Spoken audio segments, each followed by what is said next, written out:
He is Tri-City Americans forward Parker Bell, a prospect now of the Calgary Flames after the 2022 NHL Draft. Parker, first of all, let's go back to day two of the 2022 draft. You're sitting at home with your family and friends.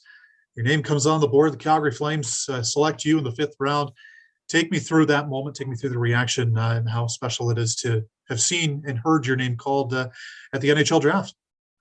Yeah, I don't think there's a feeling quite like it. To be there with my friends and family in my living room there. It's quite an experience, and yeah, it was obviously pretty surreal. I'm just happy I went where I went. Tell me about the Flames. Obviously you're a BC guy, so I'm sure you're quite familiar with all of what Western Canada has to offer. But tell me about your initial thoughts on becoming a member of the Flames organization and how special that is. Yeah, it's amazing to be a part of such a great organization there. Everybody I've met in the organization has been very welcoming, and yeah, I'm just really excited to get it going. It's a franchise that's certainly been in the news a lot over the last week or so. But hey, you were out here recently taking part in development camp with Calgary, and certainly got a chance to kind of experience what the organization is all about up close and personal. What was that week like, and what were some of the things that you took away from your time here in Calgary? I think the biggest thing was just learning how to be a pro player. I mean, I learned a lot. There's a lot of guys with a lot of experience around there, and yeah, I just got there to get better and take the things I learned back with me into next year. One guy who was there, who you're used to playing against, Parker, is Lucas Ciona of the Seattle Thunderbirds, and you guys have, I think you went up against each other 14 times over the course of the 2021-22 season. Is it kind of interesting to get a bit of a different look at some division rivals in that kind of a setting? Yeah, I mean, it's definitely different off the ice than it is on the ice. He's a great guy. Yeah, I got nothing much more to say. I mean, yeah.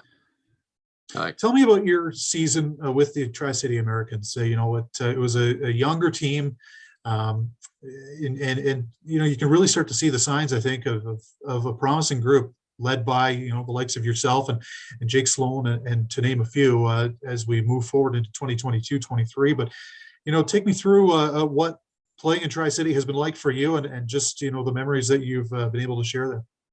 Yeah, I think Tri-City is an amazing place to play. I think we were just a young team last year. We're going to get older this year. Everybody's going to get better. Hopefully we can take that next step as a group. I mean, this group has a lot of potential, and I feel like we just need to just get to it. What are some things that you picked up over the course of your time with the Americans from players that have moved on, graduated, like the likes of Sasha Mutala and Samuel Huel? Yeah, I feel like when I walked into that room when I was 16, they were very welcoming, and that's kind of what I try to do with those younger guys. I was in their shoes not too long ago, and I feel like I took those things from Boosh, Sam, and Sash, taught me how to be a Western leaguer, and I'm trying to do the same thing to those younger guys. As we look ahead here, Parker, we're approaching the end of July, beginning of August, plus minus a month before we get going with WHL and NHL camps. What are some of the things that you're working on, in the gym, on the ice, as you prepare for next season? I think it's just speed and strength for me. I think every day just getting a little bit better, and it's kind of what I focus on. I'll be in Calgary in a couple of weeks there to train for the rest of the summer, and yeah, just getting better every day.